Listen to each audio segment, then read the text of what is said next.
laboring. Wait, sorry, what was that? I'm so sorry. I realized I should be recording this for Enting and for the other coaches. Is that okay? I'll put it onto YouTube and give it to the Panama team as well.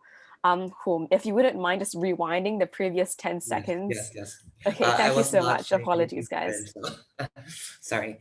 I hope I can restart. Okay.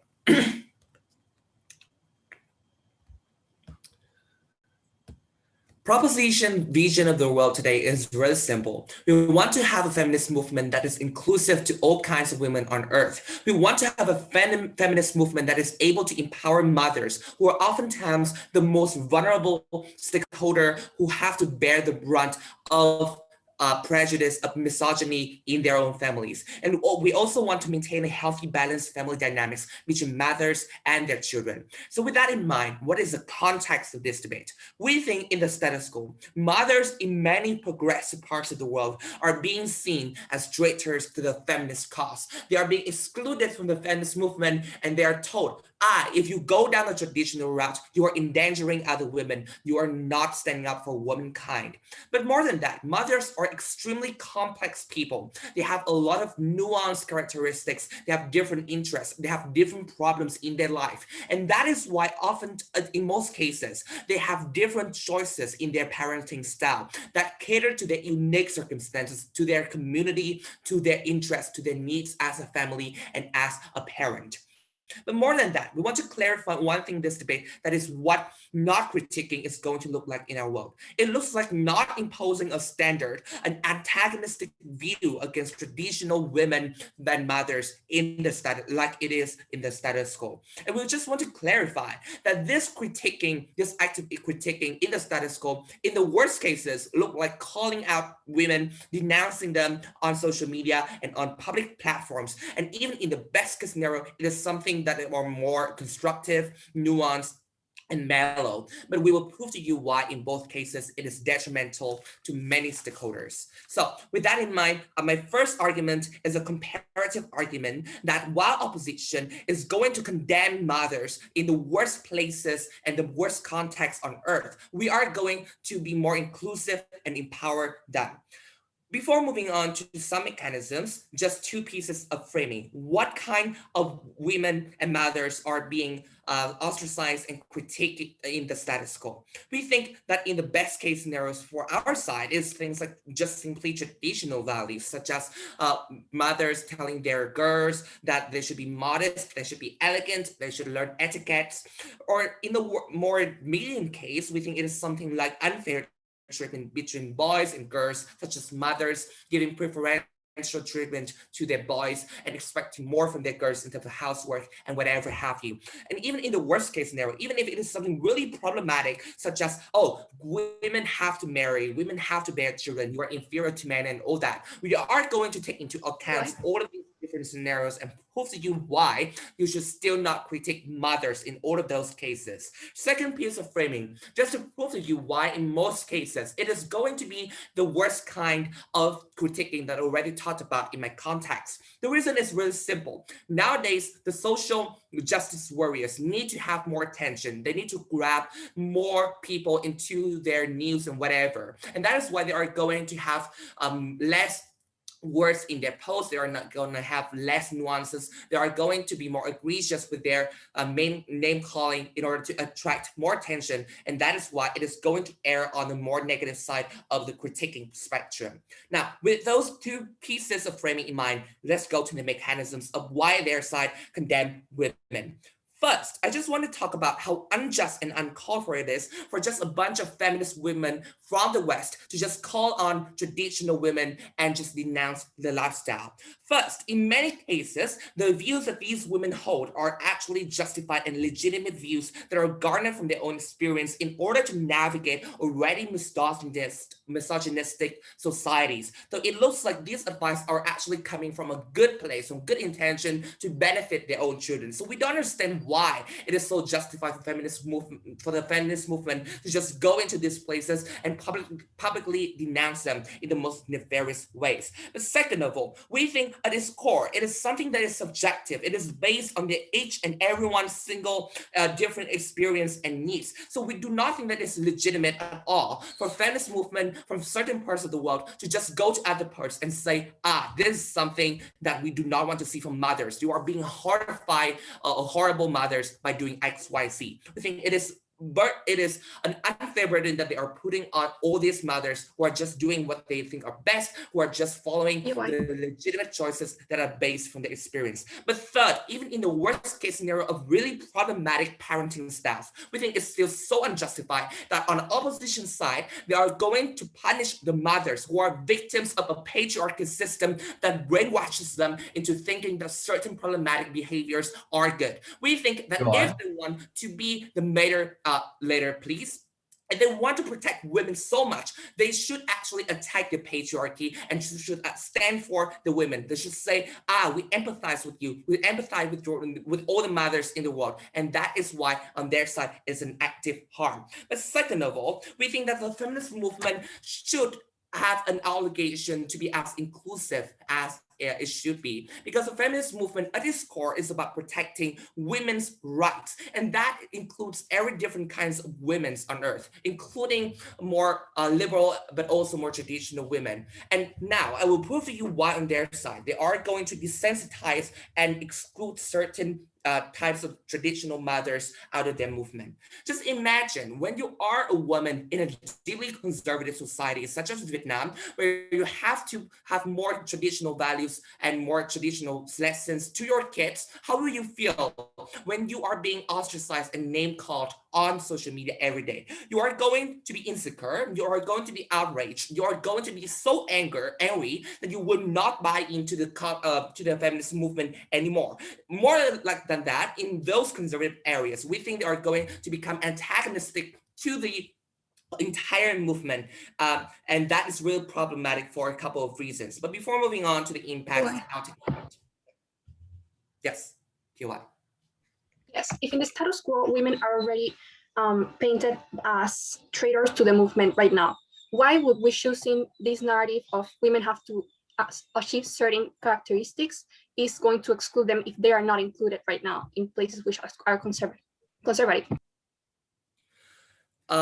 So I did not really understand what they are trying to get at, so I may be wrong when responding, but I just want to clarify one thing, that in the status quo, mothers are being denounced because certain feminists think that their style of parenting is not in line with more progressive values. And that is why we think on our side, when we do not have this kind of criticism, it is not going to lead to the same outcomes of exclusion. Now, let's go on to my impacting and why having more people in the movement is so important for the feminist movement. Because at the end of the day, the goal of the movement is to reach a critical mass of supporters in order to change legislations and make more meaningful contributions to the rights of womankind. In these scenarios, when they do not include these women, which are most of the time the majority in these countries, they are going to lose out on political capital to change the state for the most vulnerable people. And last, why this argument is so important, because even if opposition can prove to you that on our side, for some weird reason, the patriarchy is more alive, we are still willing to trade off that in order to protect the women who are being condemned by both a society that is so patriarchal and prejudiced against them, and by the feminist heroes that are supposed to protect them in the first place. For all those reasons, more than proud to propose. We thank the speaker for their fine speech. Whenever O1's ready, welcome them to begin the case for side opposition. Here. Hello, give me just 1 second. Let me put up my clock. Also, please, POIs via chat. I'm still not used to voice and just like it really distracts me. I'll try to accept as much as I can. With that said, okay. Just 1 second.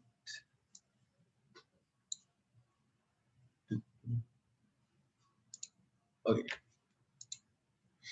I'll start my speech in 3, 2, 1.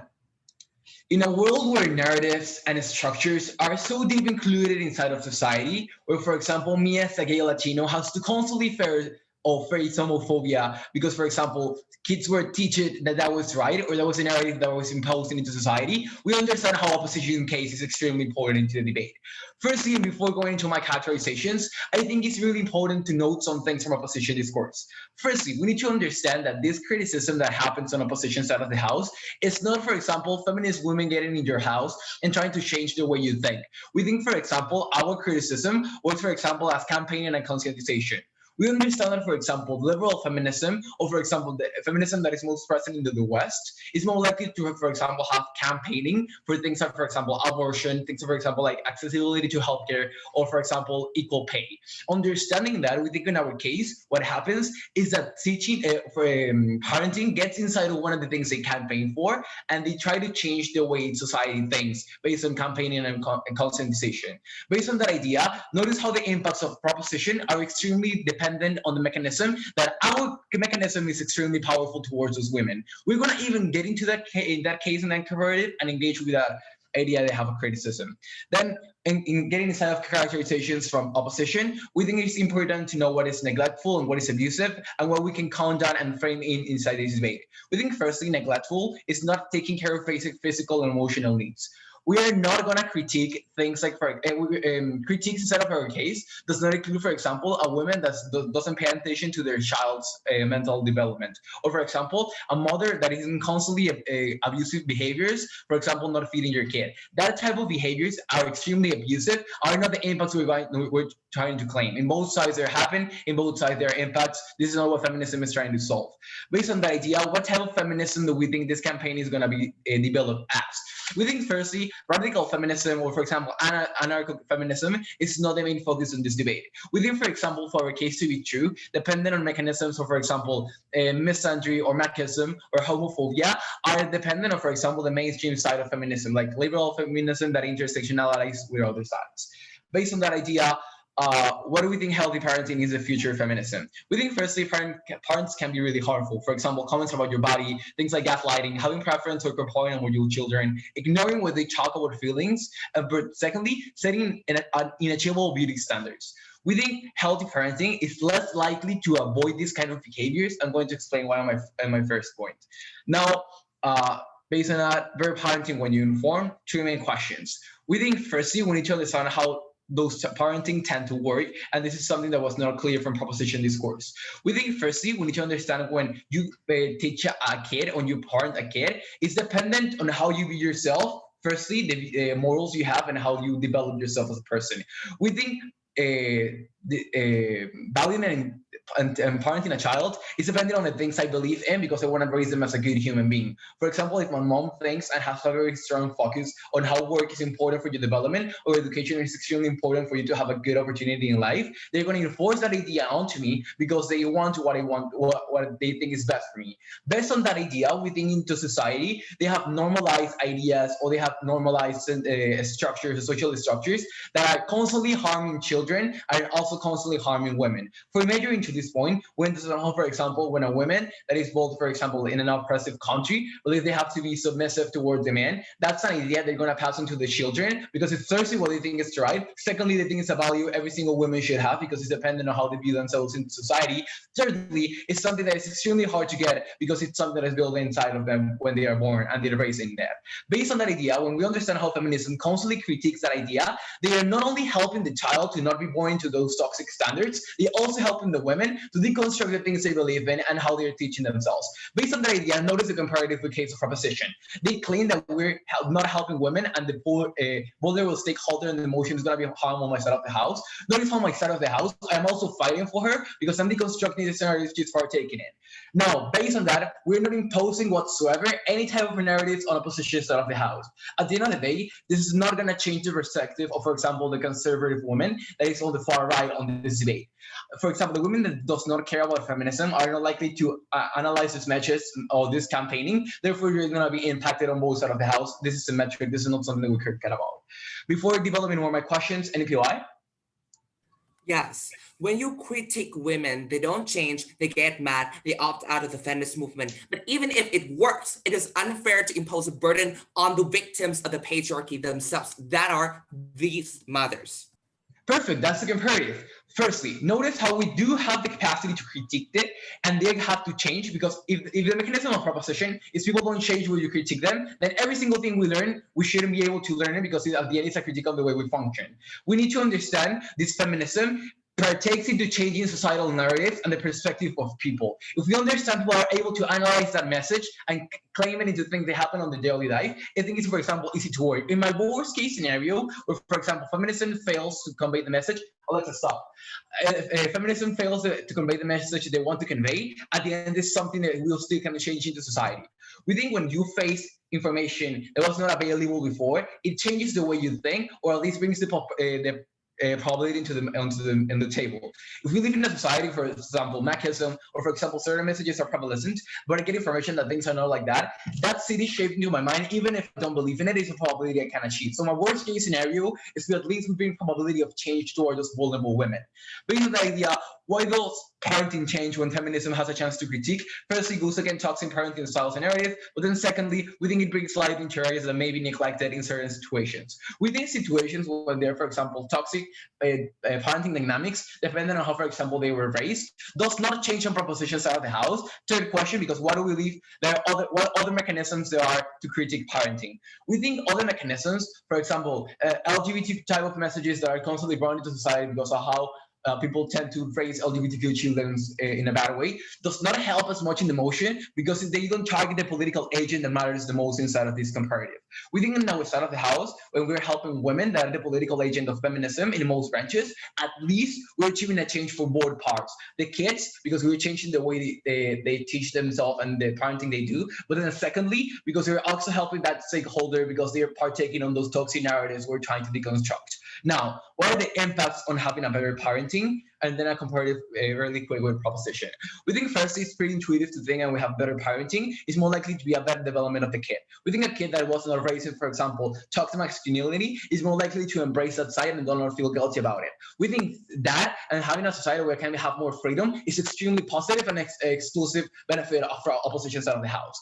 Now, what has opposite proposition brought into the debate, and how do we compare it to that? The argument, for example, how they condemn versus it includes going to be more developed by my second speaker.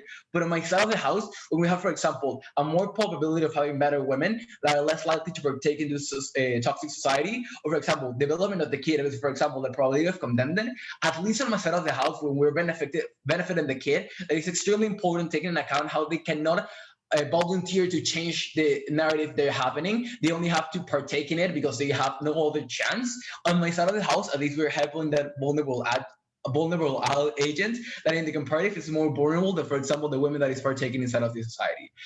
For these reasons, proud to oppose. We thank the speaker for their fine speech. Whenever P2 is ready, welcome them to continue the case for side proposition. Here. No problem. Bye, Naomi. The round's being recorded, so Naomi is going to watch on YouTube and give feedback to you guys after the round.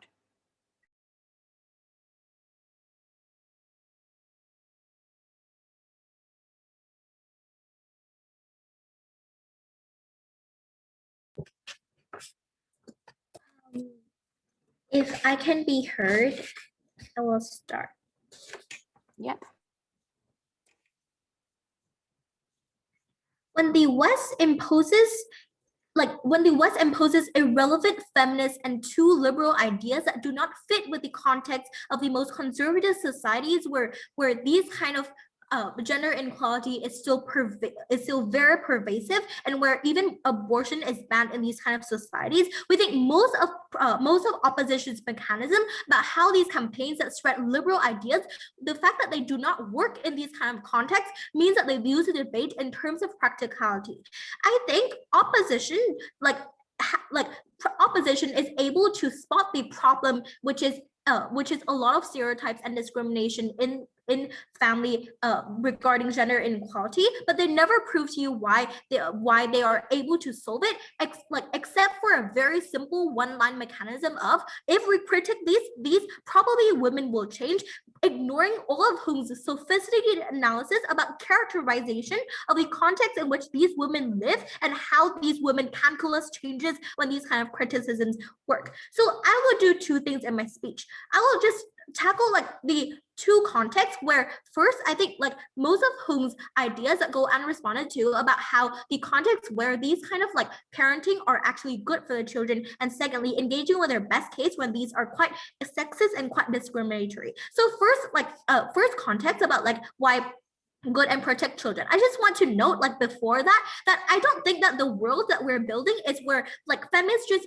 just knocking on people's doors and telling people to change their minds, right? Because we think that they really want to, that's quite a strong man of our case. We think even if they talk about like campaigns, then the effects that whom tell you in his arguments about why this still puts pressure on these kind of mothers to be put in a conflict of whether they should do this or they should not, as well as how they imbue in these kind of women the guilt of not being able to carry out effective parenting, which also means a lot of backlash in community, still stand. And I think that is not a good enough an engagement to whom's idea by just simply dismissing our context. So let's look at this idea that whom brought to you, right? Because we tell you about why. I just think that when the motion itself says that these kind of ideas are not necessarily abusive, then obviously mothers will still carry in themselves the best interest of their children. What do these kind of parenting look like? It looks like like how this may be anti-feminist, but mothers telling their children that you should not like be too open, you should not be too vulgar, because you know what, women are being sexualized in society right now, and it's very, very harmful for you as a young kid to go on the street and like to dress in a way that is quite inappropriate and is quite too open. We think that acknowledging that these kind of societal ideas of sexualization or fetishization and all these kind of pervasive norms about gender equality still exist, in order to navigate in that incredibly problematic society, these kind of expectations on children to like conform to these kind of roles is something that we think is in the best interest of children. But secondly, like even in their case about like beauty standards and like pushing their kids to work out like every day, right? We would say that it's still in the best interest of the kids. The moment in which like occupations now means that like managers still want to prioritize those who are most beautiful, who are most attractive women to be like to get these positions. So I think these are kind of things that are actually protecting their child. What does this mean, right? Because the moment when they don't engage with our argument, I think this stands and this should weigh the heaviest in the round. Because the moment in which we think this idea about criticism not only is illegitimate in that it goes directly against the purpose of the intervention itself, since these kinds of parenting are actually legitimate, it also has other spill-on effects on children that they are also likely to talk about. So I just think that we win on this context. But the second one then about like how these kind of things can be quite sexist and discriminatory. I would just want to claim that we need to understand that these women are probably not mostly the culprit of these kind of ideals. Whom told you about why through all of the decades of women oppression, these kind of norms are actually internalized in communities. So the problem is they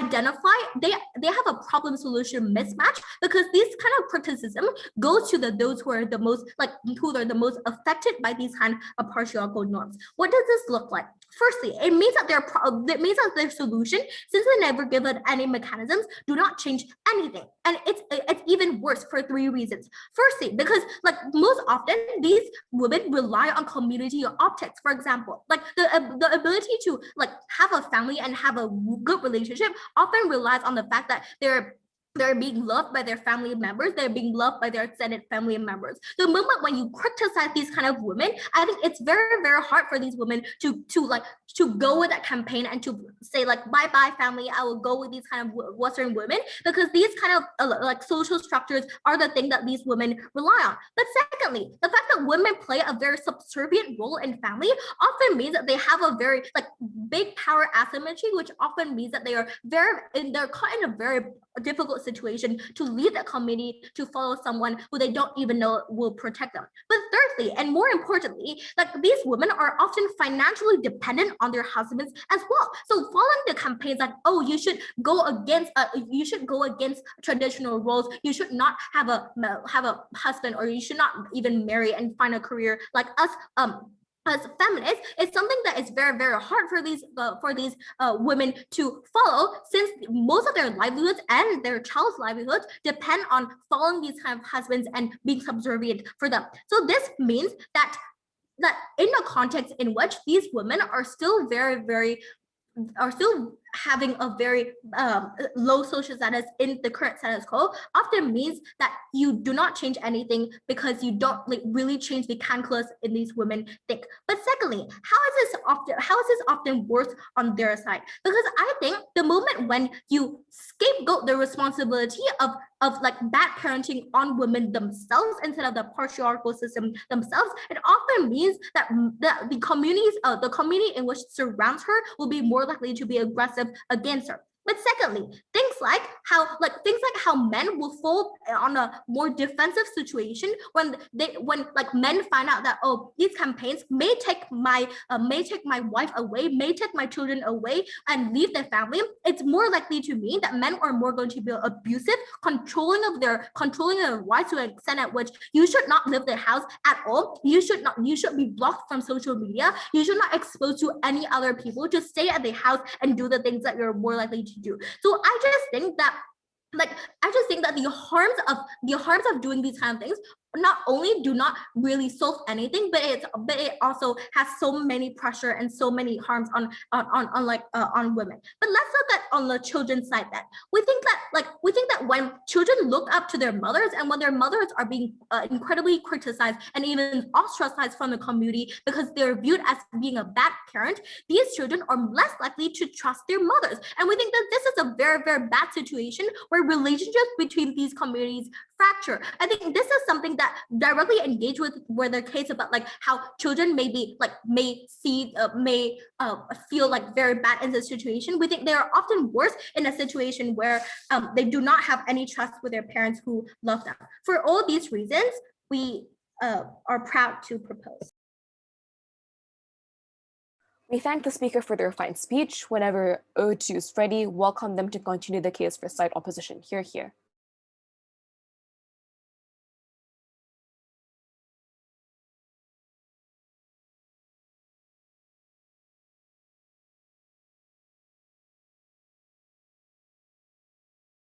Isa, you're muted.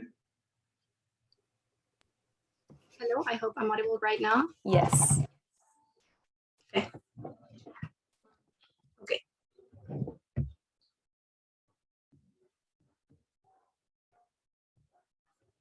I'm gonna start.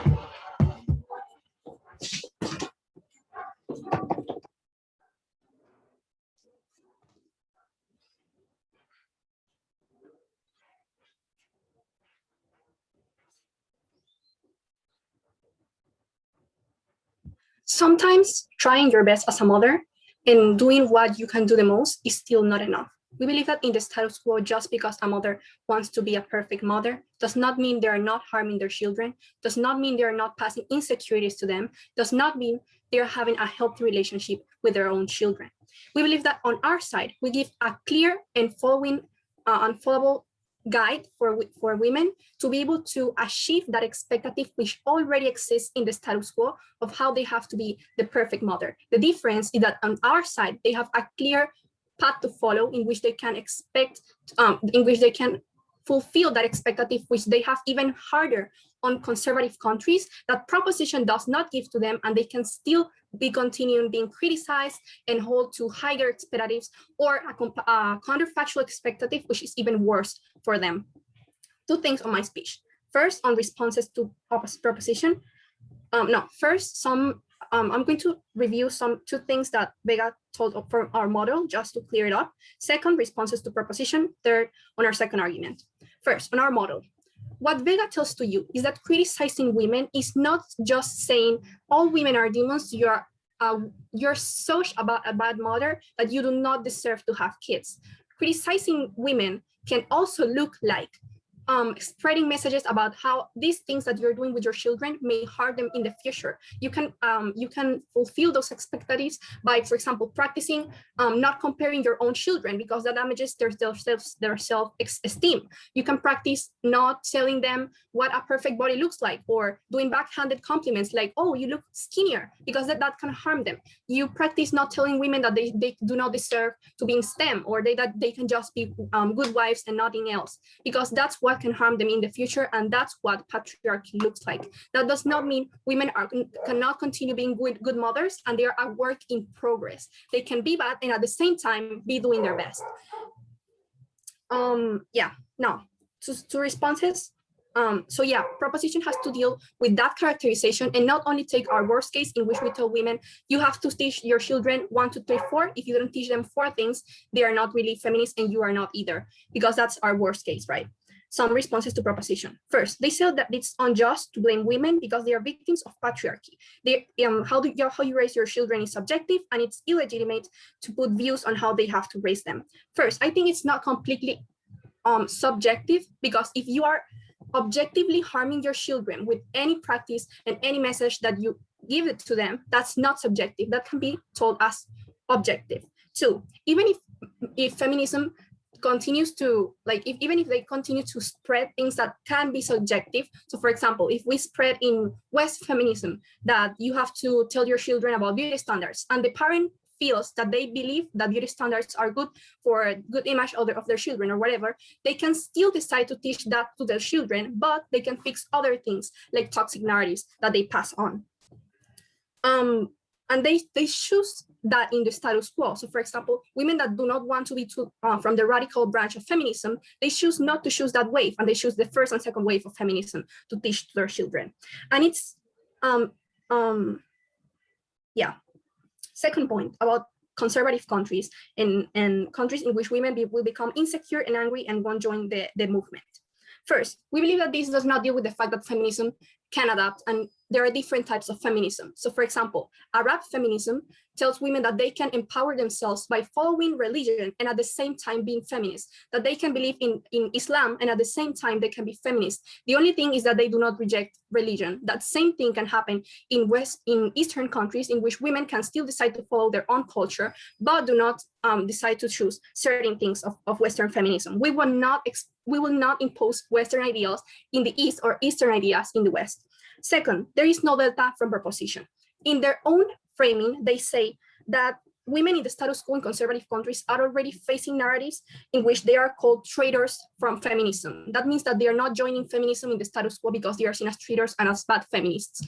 If that's true in the status quo, women already don't have an incentive to join feminism. So even if in our side we take radical ideas, they will not join either, and that's not a problem we have to deal with. So now, on our arguments. What does Vega tells to you in the first argument? Why does feminism care about children, even if they are not just girls? They can be boys or girls, but they are children. First, because feminists look for action, justice, and equality for women and men everywhere. The problem is that when kids internalize patriarchal, toxic ideas since they are children, it's less effective to try to impose feminism on grown-up people than it is to teach people since they are kids, because it's more likely for them to not try to change their mindset, and instead they already grew up with those ideas if their own parents teach them those things since they were children, right? Because they don't have, critical thinking, and they don't have to judge if they will believe it or not. And when they're adults, they already believe in it. Or because when you're adult, you face too much media, and you are less likely to read about feminism than to read about economics or things that are happening in your country, right? So it's more effective on our side to beat patriarchal ideas. But second, feminism cares about children because badly raised children repeat the cycle for their own children. That means that proposition is not defending women, and I'm going to do the trade-offs here. Proposition says they defend women, but they do not fight the patriarchy. We believe that fighting the patriarchy defends women because first, if women are already victims of patriarchy, they are already facing unachievable standards of how you have to be a perfect mother. On their side, they still face those criticisms from society. The difference is that they will still impose those ideas on their own children, and they will still have to deal with those standards to look for instead of healthy standards of how to be a mother. But second, even if we don't defend women, even if they are taken away from their family, even if families take away media from them, which is very unlikely because we are not defending super radical ideas, and you can still share those things in Asia or in Africa or in America or in any other country, we believe that we defend future women. So even if we abandon all women in the status quo, women which grow up empowered, which grow up confident, we are defending them. POY? No, there is not? Okay. So we defend future women which will not grow up with those ideas internalized, which will grow up confident, etc. And when we eliminate those societal narratives that exist. Our second argument was about how feminism, these types of feminism, gives a clear set of things to follow for women. In the status quo, women don't have a clear model to follow. They are just expected to know how to be a mother, how to change the clothes of their children, how to give them food, right? If they don't know how to do it, one, they feel like they are not good mothers, or two, they follow other women, which are comparatively committing the same errors of patriarchy and will continue passing on those patriarchal ideas of how to be a good wife and a good mother.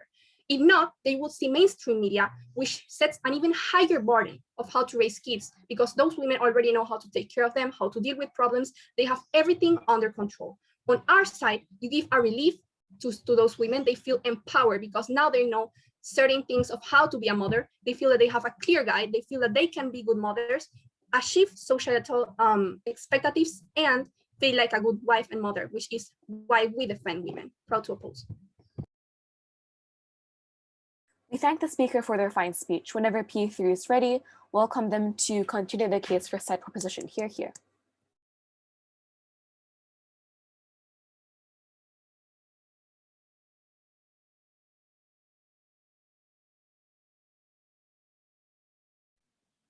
Am I audible? Yep, loud and clear. So in 3, 2, 1. We think that the most problematic things in case of opposition is that we don't have a clear idea how changes in this side happens. We think that once they claim that they have these campaign or they call out these mothers, which ultimately leads to the changes in the mindset of the mothers or lead to the changes in the actions of mothers, what happens? We don't know how and why it will happen, right? This is because clearly, as we have proven in our very first speeches, how this is a problem that rooted in our society, right? So once the moment where the society still tell these mothers to be defensive of others, to how to live in a patriarchal society and still faces these inequalities, we think that once that society still treat women in a way that is so unequal for them to fight back, so unequal for them to adopt a mindset that women can behave like a certain way, we don't think that side of the house will work, right? But secondly, some certain clarifications, we think that we don't have to defend things that are obviously abusive or neglective, like mental neglecting their children or don't feeding them or treat them badly. We don't think that our side proposition have to defend that.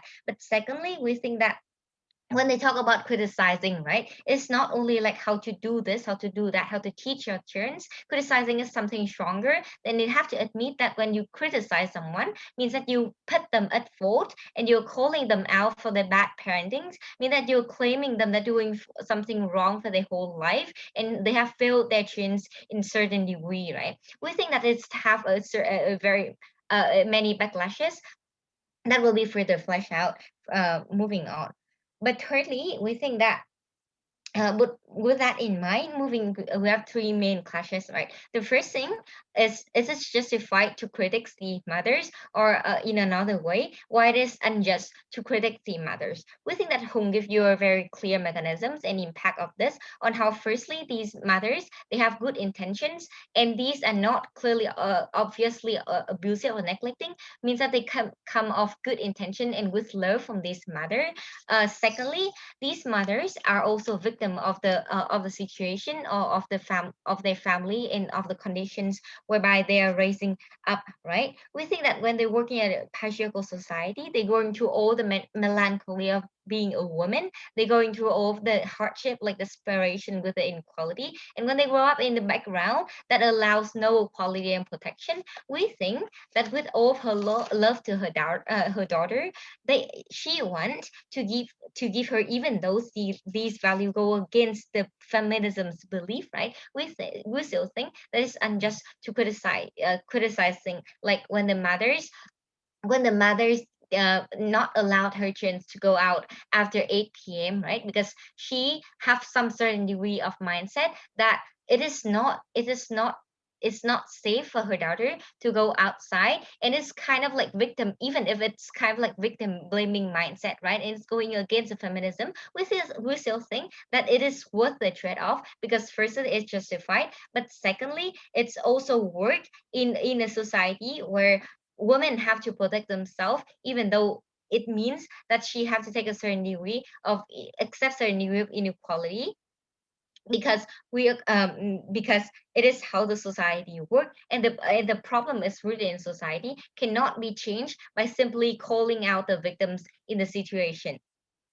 We think that this clash have been going without any engagement coming from side oppositions. They have never proved to us why it is justified to call out these victims of the background and of the society, and not changing it, and try to change the society by criticizing these victims who have no choice, or who have no knowledge to choose a different path to raise their children, right?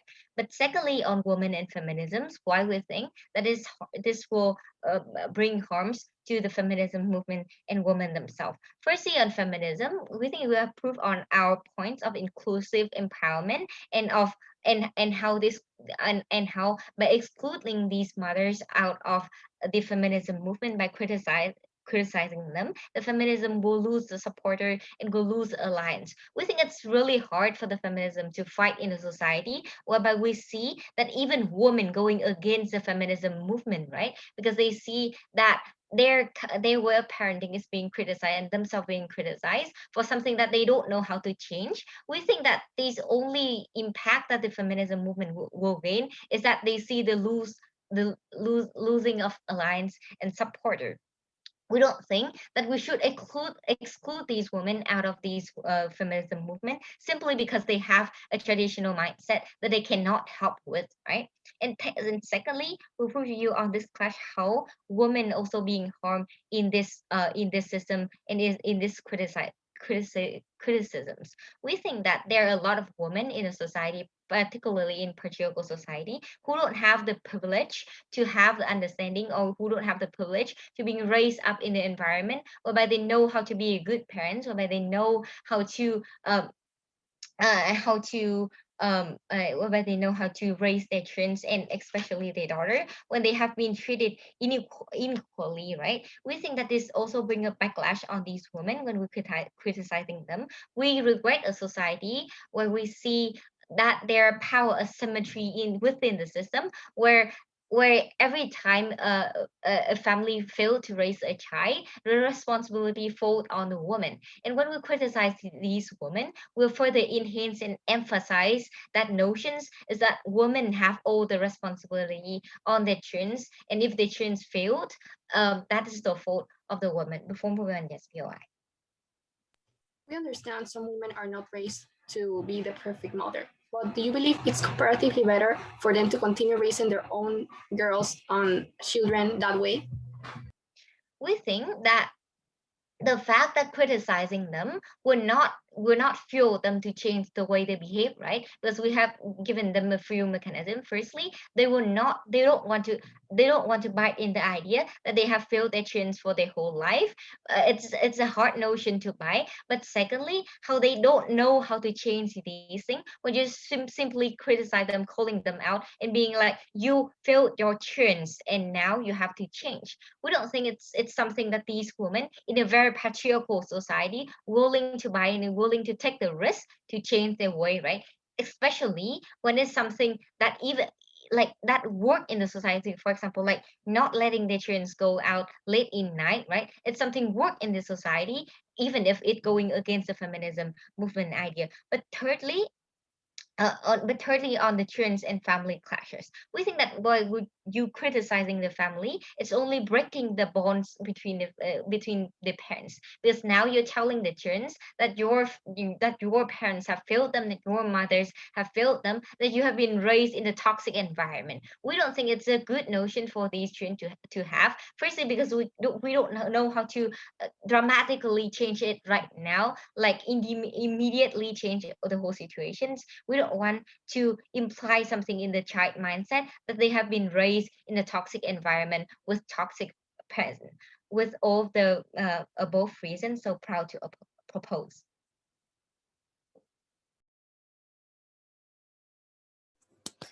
We thank the speaker for their fine speech. Whenever O3 is ready, welcome them to continue the debate for a side opposition. Hear, hear. Hello, am I audible? Yep, loud and clear. Thank you. Okay, I'm gonna put my timer and I'm gonna start my speech in 3, 2, 1. Okay. These kind of comments that mothers make to their children as a whole are not comments that are just negative, but are comments that can actually mark them for life. They're comments that can actually cause them a trauma. They're comments that can actually make them have an eating disorder, or comments that can actually make them be depressed for the rest of their whole life. Are comments that can actually mark them as a whole. And because these comments that we don't find as abuse or that we don't see as these other types of things are so negative is the reasons that we're proud to oppose. Okay, I'm gonna do 4 things during this debate. First, I'm gonna go into my rebuttals towards the proposition case. Second, I'm gonna go into the clashes of this debate and how we win those clashes. Third, I'm gonna go into my impacts and what we've proved you during this debate. And fourth, I'm gonna go into the comparatives. First of all, I'm gonna go into the reveals. Okay, first reveal. They say that moms can decide how to raise their children, and that intersectionalities with other identities like religions or stuff like that are subjective, and that they have the right to decide how to raise their children. 2 things about this. First of all, we're not criticizing moms for raising their children in subjective ways. We're not criticizing parents for criticizing things that are okay. We're criticizing them for things that indirectly harm their children. But number 2, we don't believe that we will be harmful to a point that we call each woman out individually. We believe that the feminist movement is going to critique them in a different way. Like example, informing why mothers nowadays have a bad habits, informing in terms of things like social media or like posts. We don't believe that we point out women specifically and we affect them in these ways. But 3, even if we do this kind of stuff, even if we do change the subjective ways that the mothers teach us in their best case of the house, we believe that we do it for valid reasons. Why? Because we believe that anything that we're going to change has to be aligned with the basic feminist principles. So we don't believe that we are going to change something that's inherently positive. That's inherently positive. Yeah, we're going to change things that are according to the feminist values. So we're going to have changed things that have to do with inclusion, with equality, and with women benefits, not the other way around. So at the end, if it doesn't have to do with feminism, they won't meddle with it. They will just try to actively change stuff that will benefit women and that will benefit society as a whole. We don't see why they would do things that would harm them. Okay, going into their second point. They say that it's terrible for women from the West to criticize women from societies that are oppressed and that they can't do this stuff and that go against racial norms because this will harm them. They say that opposition stuff doesn't work in this context. 2 things about this. First of all, we believe that in their best case where we do criticize them, we don't force them into changing into this stuff. So it's not like we force them into this. So if they live in a society that you can't do something because of law, you probably won't because you can't. And the feminist movement is not there holding a gun trying to make you change. So you probably won't change it. We're not forcing anything in my side of the house, we're just campaigning. But number two, even if we somehow in their side of the house force women to change in their extreme best case, we believe that comparatively we prefer changing the social narrative as a whole, even if that means harming some women. Because in the long run, we beat these extreme harmful narratives. This has happened with most of the feminist movement throughout history, where some women are against something, but at the end we change the narratives for better, and more women become benefited because we live in a much more fair society. Okay, the third point that they say in their second speaker: mothers are not guilty for these narratives that affect their daughters. False. Even if they may not have the whole fault, they have most of it. Because even if society tells you something, if you're born in a free environment and you were taught to do the right stuff, you probably will, because that's how you were taught. If you're born in a good house when you're taught that these things are okay and you're being raised good, you probably will believe this kind of stuff. So they do have the fault to a point, or to a big point, because they really affect how their children see perspective of the world. And there's their fourth point: men are going to be more abusive and controlling of this wife because of these campaigns. False. There's already campaigns that criticize men for a lot of things, and criticizing parenting ways criticizing parenting in a lot of ways. And we don't see why they would change their whole life and start being abusive out of nowhere because of some campaigning through Instagram or some campaigning to protest. That already happens in this side of the house.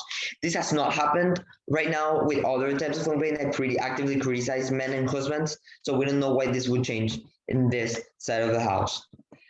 Okay, but number two, even if in the best case they're more controlling, we believe that the impact is not to the extent that they say, in which women are harmed by this and husbands go insane. We believe that there may be shaming towards these ideologies from their husbands, but we don't know why, because if a movement has made a lot of campaigns against this one will make husbands really go physically and emotionally abusive of their family. So we really don't see why this impact is true. Okay. Now I'm going to go into the two main clashes of this debate and how do we win this. I'm going to go into clash number one. Why the one that says moms decide how they want to raise their children. What are their claims and how do we change all of them? They have two claims on this. First of all, they say that they will change things that mothers have the right to decide in my side of the house. And second of all, they say that women lose their decision over how to raise their children. What do we prove? Three things out of this. First of all, we prove number one that we only want them to change for better. We don't want them to change subjective stuff. We want things that are objectively positive for them. Second of all, even if they change objective stuff in the best case, we already explained why they're positive stuff, because in my side of the house, we only want to benefit these children and we only want to bring them benefits, and we are not going to change stuff that are inherently positive. But number three, we believe that even if that we don't force change, they can still decide to ignore it all and do it their way. They claim that we don't let moms decide how to raise their children is false, because we're just campaigning. We're not forcing anything into it, so that claim is inherently false. Okay, clash number two. A woman from oppressed society will be harmed. What are their claims and how do we change them? They have one main claim, which is you force women and they get harmed. They will get harmed because they can't be like that in those type of societies. What do we prove? Two things. First of all, that we don't force women into this. Even if these campaigns exist, we don't force women into following them. So if it wouldn't benefit them, or if they can't do it, they probably won't. But second of all, even in their best case, when women are hard, we believe that this sacrifice this is a sacrifice for women to make. Because in the long run, we change these societal narratives. Why is this justified? Two things. First of all, because changing societal narratives have a huge impact in how we work as a society.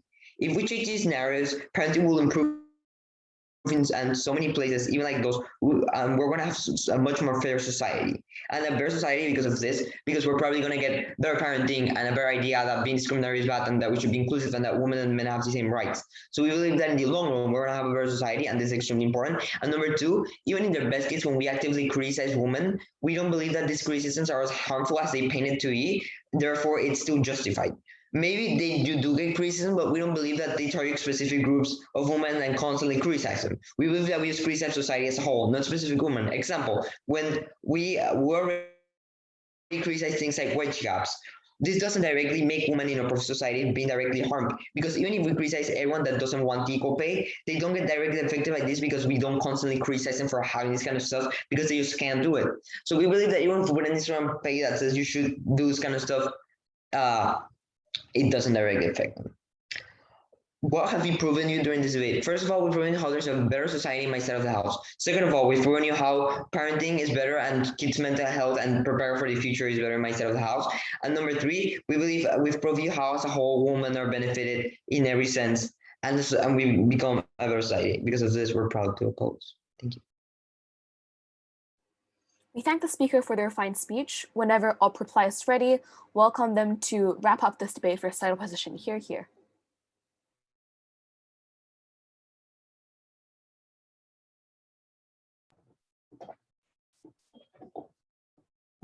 Hello, I hope I'm audible. Yep, loud and clear. Okay. I'm gonna start in 3, 2, 1.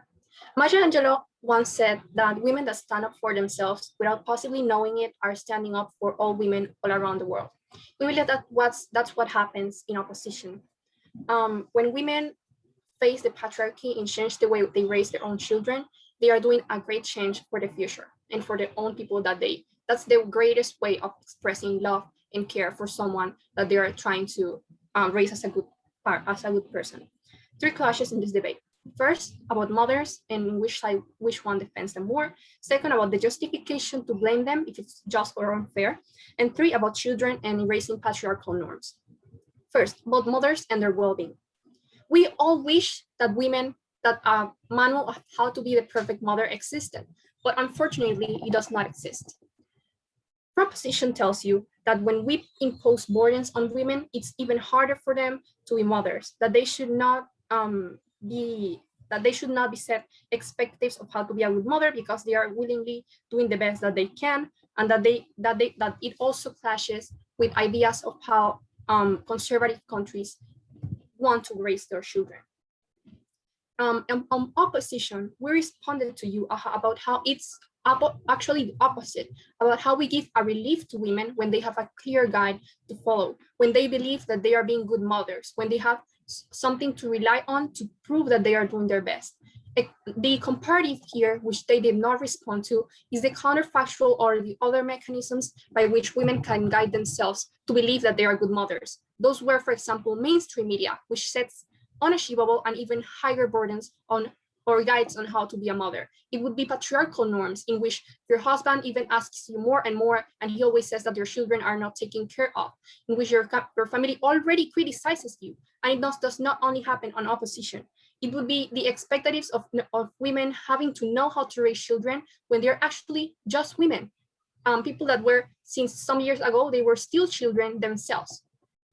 On opposition, then, we care more about mothers because even if we impose burdens on them, they have the choice to pick and choose what they want to put on their children. They at least can identify what things they don't want to repeat on their own kids. They can decide what things to teach them and what they don't want to teach, and they moderate and weight that according to their families and the risk of being excluded if that's something that could happen. They will not choose something super radical if they believe that that will have a consequence on their well-being and on their own children. Second, on the justification to blame them.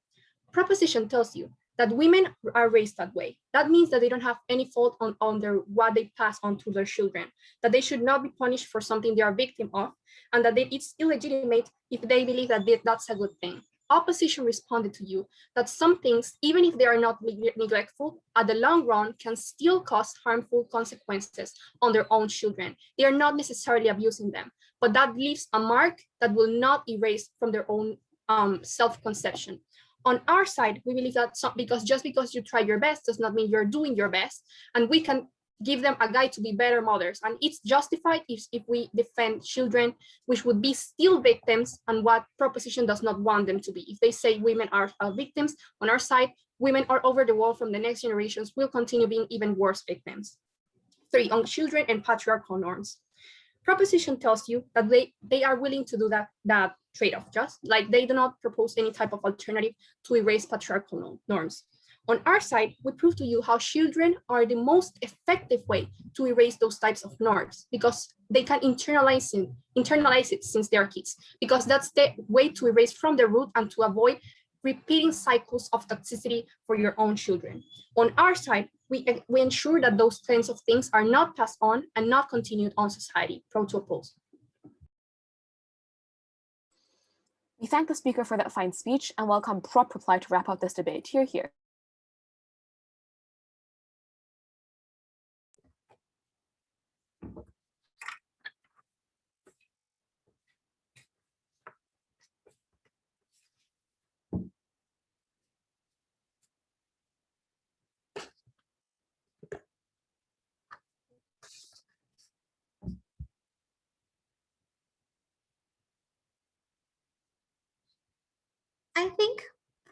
I think opposition has had a very big retreat from the moment we heard from O1. The reason why they lose this debate is because when they concede in second and third, that we do not like, because in first they talk about how these campaigns will have a really huge impact on communities. They will change minds a lot. They will make these kind of men like really aggressive and really change their minds. Towards second and third, to the latter part of the debate, they were like, oh, we do not have to force them to do these kind of things. Men won't be that aggressive to these kind of small campaigns. So I just think that it's implicit in their retreat that they concede with us that these kind of campaigns will be at best at a very marginal and small impacts. This wins the debate because either case, if they want to talk about how it would change the mindsets a lot, these kind of backlashes do happen, and the harms are very tangible that we told you in Holmes and my speech. But secondly, in either case, even if in their like best case about like why there aren't any of these harms, and their impacts are really marginal and they don't achieve anything. So like without even saying anything, I just think that we basically win. So two like questions then. The first is on protection of children and second on empowerment of mother. So first, protection of children. I just want to know that they never engage in our context where we tell you that in a society where it's already very misogynistic, these kind of traditional roles are actually in the best interest of these children. The reason why these arguments are very important is because it directly engages with their material, which is very a narrow context of these parents like actively trying to harm these children, which we think is in opposition to the characterization of mothers being in the best interest of children. But let's just take them at their best, because they talk about like how they can change the way their parents, the mothers parent. We give you so many mechanisms why. Like firstly, the community in itself restricts these mothers from having these kind of choices. The fact that they have a very subservient role and they're held accountable to these men who they're financially dependent on means that it's very hard for them to escape these kind of things. And ideas about abuse as well as more aggression that happen has like more worse impacts on these women go really, really unresponded to. So we just think that we win on this. But even if they can change the way their mother's parenting, the reason why it still happens is that first, if it's not mother telling these kids that you should not, like you should lose weight, it's probably your dad, your uncle, or your grandparents still doing these kind of things. It probably is your community who will exclude you and who you don't have a connection with will tell you that you're useless because you do not conform to these kind of traditional roles. So either way, I just think that children are really are so much more harmed on their side, given that these norms still exist. But the second clash, which we win heavily on, is on empowerment of mother, because we told you about why inclusion matters and why like right now, I think the feminist movement needs to reach out to the most vulnerable stakeholders. We also talk about why these women will be worse off on their side. The only thing that they talk about is how these women have guidance. We told you in whole speech why these guidance do not fit into these kind of contexts. We told you that they do not help, like these women do not hold themselves accountable to some random liberal feminists who live the other way of the world. They hold themselves accountable to the men who they constantly have to face a day. But this is not also the main debate, right? Because if these women already believe in these kind of ideas, they should probably they don't have to be called out anyways. So we just think that they have to engage in the spirit of the motion. The reason why the empowerment of mother is very important is because young girls at their side that are raised by these conservative mothers are still facing immense pressure to raise kids and end up becoming these mothers anyways, end up becoming mothers who still have to internalize these ideas about traditional roles. So we tell you that in a society where young girls still end up becoming mothers per day, we think comfort is something that we are able to give them. It's very unjust to denounce them. We think for all these reasons, we take the debate.